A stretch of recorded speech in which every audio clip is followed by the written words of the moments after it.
Bonsoir très chers téléspectateurs et bonsoir nos auditeurs de toutes les contrées francophones. Nous sommes encore une fois dans notre cadre des émissions Son de vie que nous émettons désormais en vidéo aussi. Normalement, nous le faisons juste en audio, mais depuis un temps, nous sommes inspirés désormais de le faire aussi en vidéo. Nous émettons ces émissions depuis l'Europe, ici en Autriche, dans la ville de Salzbourg, notre ville. Bénissons Dieu pour ce qu'il fait ici parmi nous. Que Dieu soit béni. J'aimerais lire un verset d'appui pour prier pour notre pays, l'Autriche. Nous sommes dans Jérémie 29, le verset 7. Jérémie 29, 7. J'aimerais lire et puis expliquer un peu pourquoi nous prions pour notre pays qui nous reçoit ou qui nous a reçus. Recherchez le bien de la ville où je vous ai mené en captif et priez l'Éternel en sa faveur parce que votre bonheur en dépend. Jérémie chapitre 29, verset 7. Recherchez le bien de la ville où je vous ai mené en captivité et priez l'Éternel en sa faveur parce que votre bonheur en dépend. Donc, nous qui sommes étrangers, vivant à l'étranger, nous avons l'intérêt à prier pour le lieu, la ville où nous nous trouvons, car notre bonheur en dépend. Je remercie le Seigneur pour les autorités autrichiennes de nous avoir donné du terrain de vie et du terrain d'existence ici. J'aimerais prier, bénir le gouvernement national et le gouvernement fédéral de notre ville, bénir les autorités, les policiers, tous ceux qui nous sécurisent, que Dieu les bénisse. J'aimerais prier, Père, que ton nom soit élevé, que ton nom soit béni. Bénis le gouvernement à Vienne, bénis le gouvernement fédéral de Salzbourg, bénis nos autorités qui nous protègent, bénis-le, bénis tous ceux qui ont du travail dans l'État, Seigneur, que tu bénisses l'Autriche, que tu bénisses les Autrichiens, laisse que la paix règne en Autriche, laisse que tout soit stable afin que les vies progressent et que la société se stabilise encore et encore au nom de Jésus-Christ, que ton règne s'intègre, s'implante en Autriche. J'ai dit Amen, Amen, Amen.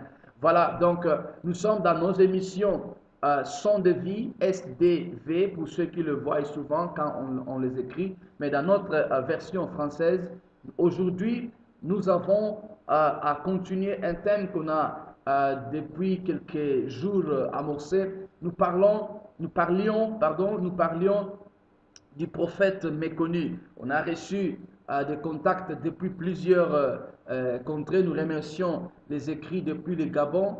Nous remercions les contacts depuis la Côte d'Ivoire, le Maroc. Nous bénissons Dieu pour nos frères qui nous soutiennent vraiment. Je bénis Dieu pour les frères au Gabon, pour leur soutien même financier. Nous rendons grâce au Seigneur, ceux qui nous accompagnent dans le travail de l'œuvre de Dieu. Nous bénissons nos frères collaborateurs et partenaires de la France et bien entendu de l'Angola pour le puissant travail que Dieu est en train de faire là-bas. Que Dieu le bénisse.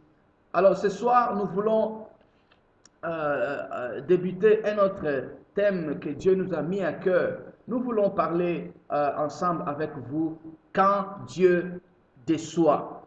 Quand Dieu déçoit. Quelqu'un nous a dit, mais pourquoi vous ne faites pas ça dans un long temps, c'est juste 15 minutes, nous voulions beaucoup assister. Oui, c'est juste une stratégie afin de laisser les gens en haleine. Nous allons élargir le travail au fil du temps. À petit feu, nous avancerons. Quand Dieu déçoit. Notre thème de ce soir s'intitule Quand Dieu déçoit. Ici, nous voulons carrément dire que nous ne disons pas que Dieu déçoit. Non, Dieu ne déçoit pas. Il est fidèle dans ce qu'il dit. Il est souverain dans ce qu'il fait. Mais il paraît par moments, quand Dieu pose des actes, les humains sont déçus par rapport à leur attente. Nous allons expliquer ça. C'est juste une forme contraire des choses. Nous ne disons pas que Dieu déçoit, car il ne déçoit pas. On va lire les Écritures pour que nous comprenions. Que Dieu soit béni. Pour ceux qui ont l'habitude de nous suivre avec leur Bible, nous irons dans l'écriture, dans le livre de Luc, chapitre 24, le verset 13e. Luc, c'est dans le Nouveau Testament, c'est notamment le 3e évangile synoptique. Nous lisons le livre de Luc, Luc chapitre 24e, verset 13. Nous lisons au nom du Seigneur. Et voici ce même jour, 2 disciples allaient à un village nommé Emmaüs, éloigné de Jérusalem, de 60 stades. 60 stades, c'est comme 11 kilomètres. Alors, et ils s'entretenaient de tout ce qui s'était passé. Pendant qu'ils parlaient et discutaient, Jésus s'approcha et fit route avec eux. Mais leurs yeux étaient empêchés de les reconnaître. Il leur dit: de quoi vous entretenez-vous en marchant? Ils s'arrêtèrent, l'air attristés. L'un d'eux, nommé Cléopas, lui répondit: es-tu le seul qui, séjournant à Jérusalem, ne sache pas ce qui s'y est arrivé ces jours-ci? Quoi leur dit-il? Et il lui répondit: c'est Nazareth, qui est un prophète, qui était un prophète, puissant en œuvre et en parole devant Dieu et devant tout le peuple. Et comment les principaux sacrificateurs et nos magistrats l'ont livré pour le faire condamner à mort et l'ont crucifié. Nous espérions, souligner, nous espérions que ce serait lui qui délivrerait Israël. Mais avec tout cela, voici le 3e jour que ces choses se sont passées. Il est vrai que quelques femmes d'entre nous nous ont fort étonnés, s'étant rendues de grand matin au sépulcre et n'ayant pas trouvé son corps, elles sont venues dire que des anges leur ont apparu et ont annoncé qu'il est vivant. Quelques-uns de ceux qui étaient avec nous sont allés au sépulcre et ils ont trouvé les choses comme les femmes l'avaient dit, mais lui, ils ne l'ont point vu. Alors Jésus leur dit: ô homme sans intelligence et dont le cœur est lent à croire tout ce qu'ont dit les prophètes. Gloire soit rendue à Dieu. Il nous reste que 8 minutes. Toutefois, on va prêcher la parole. Quand Dieu déçoit, comme on a dit, nous ne disons pas que Dieu déçoit. Dieu ne déçoit pas. Ce que Dieu a prévu, il le fait. Quelqu'un a dit: Dieu paye ce qu'il commande. Donc quand tu es dans un restaurant, tu dois payer ce que tu as commandé. Et que quand Dieu a besoin de faire un travail, il exécute ce qui est sa volonté. Dieu, dans sa parole, il accomplit tout ce qu'il veut, tout ce qu'il peut, tout ce qu'il a souhaité, car il est souverain. La Bible dit que quand les apôtres sont allés à la tombe, ils ont trouvé les choses textuellement comme les femmes les ont dit. Et les jours suivants, le même jour, 2 disciples étaient en train d'aller à Emmaüs, une ville éloignée de 11 kilomètres. Ils allaient sûrement à pied. Maintenant, pendant qu'ils marchaient, pendant qu'ils étaient à pied, allant, quelqu'un est survenu. Là, on peut aussi, par corrélation avec notre message antécédent sur le prophète méconnu, on peut aussi voir cette méconnaissance-là. Mais ici, c'est une méconnaissance indirecte ou bien inconsciente. Ce n'est pas qu'ils nient les prophètes ou qu'ils le rejettent, mais ils ne le reconnaissent pas parce qu'ils sont aveuglés. Toutefois, alors Jésus apparaît et il est avec eux marchant. Il est maintenant en train de les écouter et ces gens expliquent à Jésus leurs soucis. Nous espérions, c'est conditionnel, nous espérions, nous pensions que ce serait lui. Voici le 3e jour. Autrement dit, nous sommes déçus. Il a prêché, il a dit des choses, mais voilà, nous n'avons pas de signes, nous n'avons pas l'accomplissement. Nous sommes déçus. Quand Dieu déçoit, peuple de Dieu, dorénavant, je rajoute que Dieu ne déçoit pas. C'est par rapport à notre attente et c'est surtout par rapport au plan de Dieu. Il est souvent à remarquer ce que tu attends de Dieu. Il se peut que Dieu veut faire mieux que ce dont tu as besoin. Dieu peut faire au-delà selon sa volonté. Dieu n'a pas menti. Jésus avait dit qu'il serait maltraité, qu'il souffrirait, mais qu'il ressusciterait. Combien de fois Jésus a dit des choses par parabole? Ils ont voulu dire à Dieu que voilà, tu nous as menti, tu as trompé. Nous avions pensé qu'il serait ressuscité. Voici aujourd'hui le troisième jour.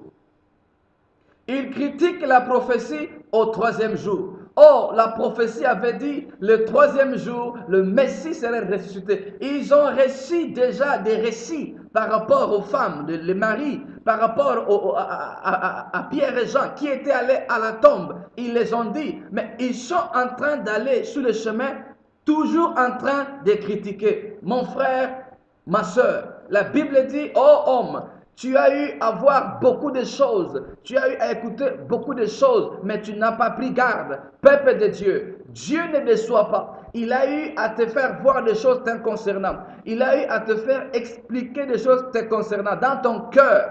La Bible dit ceci, que le juste trouve le chemin dans son cœur. La parole dit que c'est lui qui est conduit par le Saint-Esprit et Fils de Dieu. La Bible dit encore dans Job 33 que Dieu parle tantôt d'une manière, tantôt d'une autre. C'est à nous de comprendre comment Dieu nous parle. C'est à nous de comprendre ce que Dieu veut. C'est à nous de disséquer, de décoder, de discerner le langage de Dieu. Dieu ne parle pas français, c'est nous qui parlons français. Dieu ne parle pas anglais, c'est nous qui parlons anglais. Dieu ne parle pas allemand, c'est nous qui parlons allemand.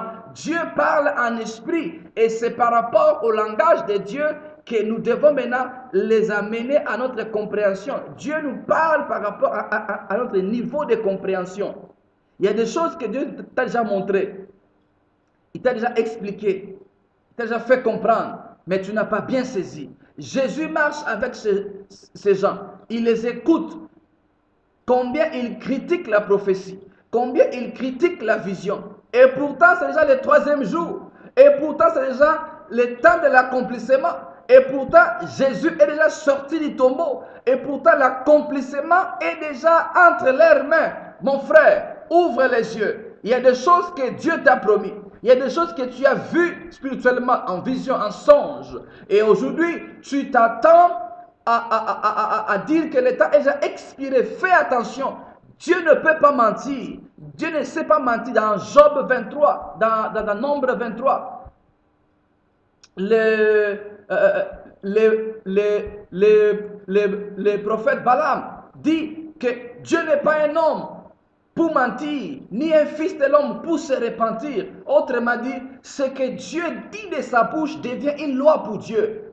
C'est pourquoi je ne suis pas d'avis que tous ceux qui disent Dieu m'a dit, Dieu m'a dit, Dieu m'a dit, c'est réellement vrai. Parce que ce que Dieu a réellement dit, cela devient une loi pour lui-même et Dieu, parce qu'il ne peut pas renier sa volonté. Il ne peut pas détruire sa nature, car le trône de Dieu est fait d'un tissu de vérité. On en parlera un jour. Alors, quand Dieu a réellement dit une chose, Dieu est derrière sa parole pour l'accomplir. Dieu est derrière sa volonté pour l'accomplir. Quand il a dit à Abraham, assurément je te bénirai comme il n'y avait pas de plus grand que Dieu. Dieu a juré par lui-même.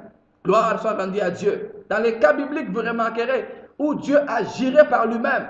Et ce sont des choses pour attester que si je jure par moi-même et que ma parole ne s'accomplisse pas, je cesse d'être Dieu.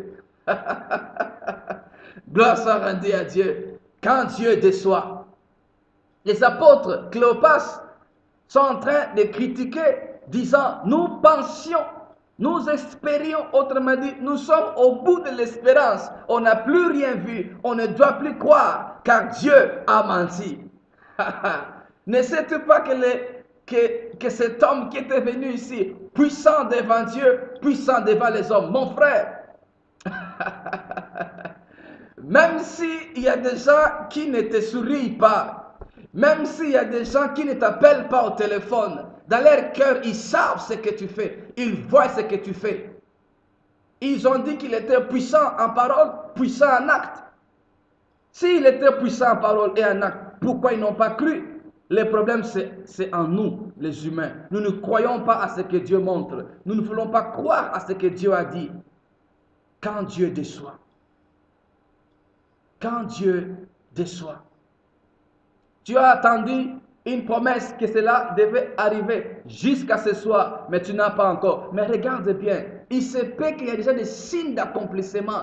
Le diable souvent nous ouvre les yeux dans ce que nous n'avons pas au lieu de voir ce que nous avons déjà. Fais attention. Quand Dieu te soit, on va continuer. À bientôt. Bye.